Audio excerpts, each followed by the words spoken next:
সারা দেশে ৮৭টি উপজেলা পরিষদ নির্বাচনের ভোটযুদ্ধ চলছে। কেন্দ্রে কেন্দ্রে দীর্ঘ লাইনে দাঁড়িয়ে নারী, পুরুষ, তরুণ, বৃদ্ধ সবাই ভোটাধিকারে দেন নিজস্ব মতামত। ভোটের দিন স্বতঃস্ফূর্তভাবে সকাল সকাল কেন্দ্রে উপস্থিত ভোটাররা। এদের মধ্যে নারী ভোটারের সংখ্যাই বেশি। কোনো ঝামেলা ছাড়াই আগে ভাগে ভোট দিতে পেরে সন্তুষ্ট অনেকে।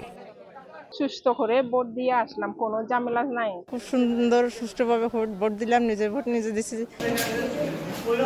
এদিকে ঘূর্ণিঝড় রেমালের প্রভাবে দক্ষিণ পশ্চিমাঞ্চলের অধিকাংশ উপজেলায় ভোট গ্রহণ স্থগিত রয়েছে। বাকিগুলোতে ভোটযুদ্ধ চললেও শুরুর দিকে ভোটার উপস্থিতি ছিল কম। বেলা বাড়ার সঙ্গে সঙ্গে প্রতিটি কেন্দ্রে ভোটার উপস্থিতিও বাড়ে। সহজেই কম সময়ে ইভিএমে নিজের মত প্রকাশ করে দারুণ উচ্ছ্বসিত ভোটাররা। কম্পিউটারে ভাবে নিজের ভোটটা যে নিজের শান্তি মতো দেওয়া পেয়েছে, এটাই অনেক সাকসেস। এত খুশি মানুষ নিজের যার ভোট শেষে দিতে পারতেছে। নিজের অধিকার আদায় এবং এলাকার উন্নয়নে যোগ্য প্রার্থী বাছাইয়ে ভোট কেন্দ্রে উপস্থিত শারীরিকভাবে অক্ষমরাও। এমনকি নাগরিক অধিকার প্রয়োগের প্রবল ইচ্ছায় পিছিয়ে নেই বয়সের ভারে নুয়ে পড়া ভোটাররাও।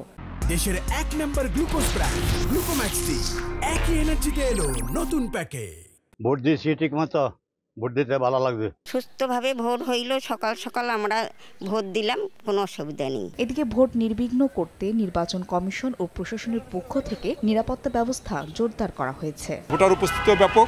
আশা করছি শতভাগ সুষ্ঠু এবং নিরপেক্ষ একটা ভোট আমরা উপহার দিতে পারবো। তৃতীয় ধাপে ৮৭টির মধ্যে ১৬টি উপজেলায় ইভিএম এবং বাকি উপজেলাগুলোতে ব্যালট পেপারের মাধ্যমে ভোট গ্রহণ চলছে।